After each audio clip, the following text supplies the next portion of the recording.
Hello crafters, this is Yana Smakula. Welcome back to my channel.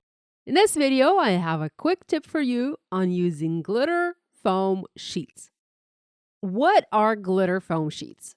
Think glitter sheets, the usual. The paper covered with glitter that we all love and use so much, especially when we make holiday cards. Now, put that glitter onto a sheet of fun foam and imagine all of the different colors. So, not just the different colors of glitter, but also the different colors of fun foam under that glitter to match it.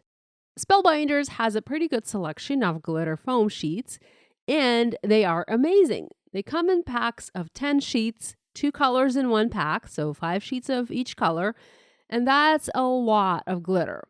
The sheets are very high quality. The glitter doesn't shed one bit. You can be totally safe. You will not have a hot glitter mess on your desk. And the foam is actually very good quality foam. It is the one that you can easily die cut. It squishes as it goes through the die cutting machine, but it pops back up and remains dimensional. It is not like the cheapy fun foam that falls flat after you send it through the die cutting machine. No, it is the good and quality stuff. I actually didn't even know that you could have bad fun foam until a friend of mine pointed that out to me, and I tried some and I was so surprised that it didn't pop back up. My die cut was ruined. I didn't know what was happening. I couldn't even imagine the fact that there is bad quality fun foam out there. So just saying. I have most of the colors Spellbinders has in their shop, and I store my fun foam in clear plastic sleeves from Stamp and Storage. These are the same sleeves that I use for my cardstock storage, and I love them. I use my label maker to print a little label, and I add it to the tab at the top of the sheet or the sleeve to organize and label my supplies.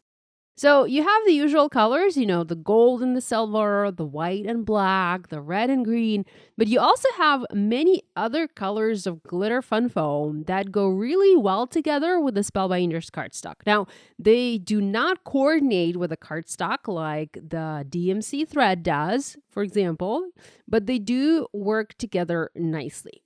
Now, the glitter fun foam is simply fantastic for die cutting. This material makes for a great die cut, and I particularly love to use it for sentiments. Think about creating a glitter pop-up sentiment for your card. First of all, we tend to pop the sentiments up anyway, as we prefer the added dimension to this part of the card, and we often like to use glitter cardstock when making our sentiments. So the glitter fun foam does the double duty for you. You already have the dimension because you are using the fun foam instead of cardstock, and you already have glitter because the fun foam already has glitter added to it. So it's a win-win. Now, glitter sentiments are, of course, the obvious choice, but what else can we use the glitter fun foam sheets for? I love using them to create my own embellishments, think little gems, little sequins, that type of element on your card. You can use a confetti die, for example, or maybe a die cluster to cut various flower centerpieces. Maybe you have a die like that in your stash, from some die set. You can create various size fun foam glitter die cuts, like little bits, and use them as embellishments to dress up your cards. Here's a card I made using a mix of some new products in my stash, and I'll talk about the products in a little bit, and I'll also show you how I made the card. And I used the flower center cluster die to die cut several circle-like blobs from purple glitter fun foam to use as embellishments for my card.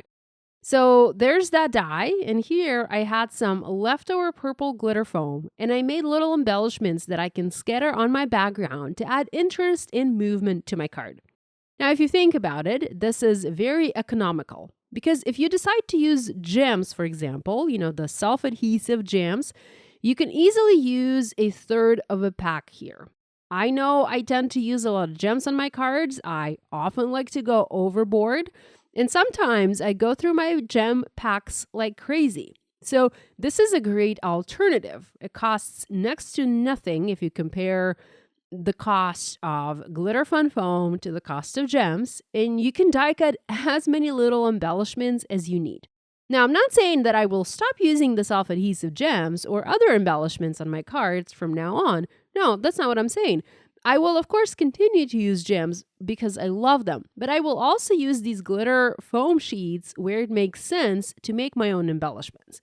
Here I have the hello cut from the same purple glitter cardstock, and my embellishments match in color to my sentiment. And I think that looks great, and it adds to the overall interest of the card. Here's another card where I switched up the colors and used white glitter foam to die cut the white hello and the white dots that are scattered around the flowers.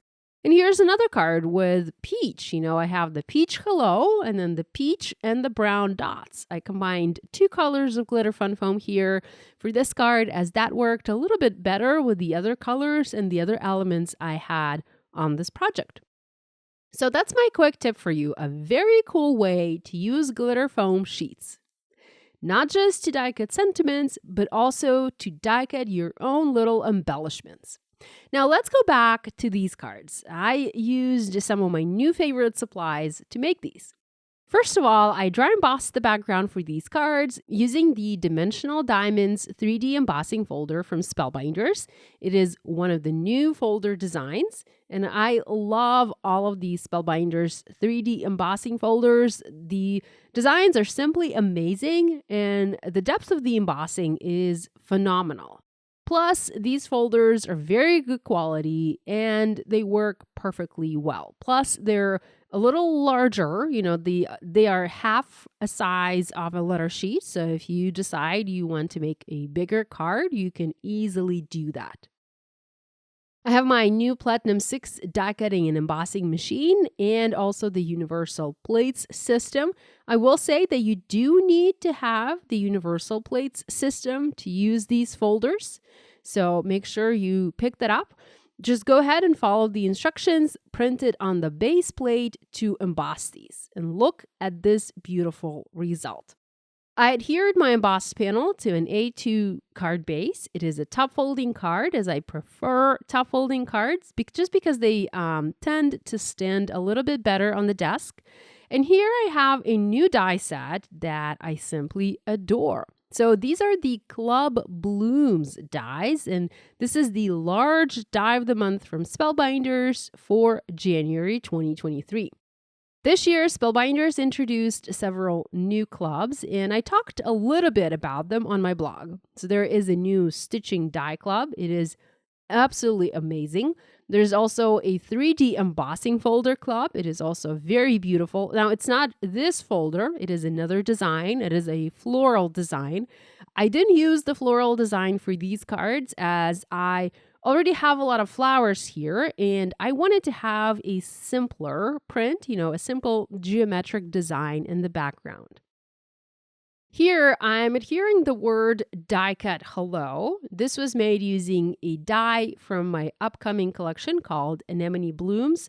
This collection is launching on January 10th on the Spellbinders website, and it features an anemone die and also an anemone glimmer plate, as well as several sentiment options. Again, you have dies and glimmer plates, so stay tuned for that. I will be sharing more about that collection once it goes live. Meanwhile, you can check out Simon Says Stamp and scrapbook.com because they already have it. Now, I also have the gorgeous flowers created using the January 2023 large die of the month from Spellbinders. I know we all have a ton of flowers in our stash, and I know I have a couple of favorite sets already. I love them. I use them all the time. But these Club Blooms are a little different, and they are different because they are bigger. They are much bigger, and that's something that's new to my stash. These are not like the other sets that Spellbinders had previously released. So you have several large blooms, and you can cut them from any color cardstock you want. Here, I went with the shades of purple because I happen to love this color. I know not everyone is a fan of purple, but I personally love it. I think it's a very pretty color, and I think we need to have more purple in our card making. So as you can see, I've already made most of my flowers. I'm now just positioning them on the card, and I'm creating my arrangement, adding the branches, adding the leaves, and basically making my focal point. Now, if you're new to the Spellbinders clubs, it is a subscription program. You need to join the club and subscribe to receive club products. Now, the subscription is designed so that it is very easy to opt in and opt out. There is no minimum commitment, and you can cancel anytime. Now, when you join, you also get extra discount on the other products in the Spellbinders store, so that's a bonus. And you also have free shipping on the club items. Now, there is a page to join for those in the United States and another page to join for those in the UK. So Spellbinders has recently launched a UK website. So if you are in the UK, you can join the UK club. It is identical, the product is the same. You just don't have to pay the overseas shipping, as if you join in the UK, your product will ship from the UK. While I was chatting, I finished putting the card together, and I dressed it up using the purple die-cut glitter foam embellishments that I made using the glitter foam sheets. Let me know which card is your favorite, and tell me if you've ever used the glitter foam sheets before. Maybe you have a favorite way to use them, or maybe you have a tip that you want to share with me. Please let me know in the comments below. Thanks so much for spending time with me today. Love you guys, and I'll see you next time.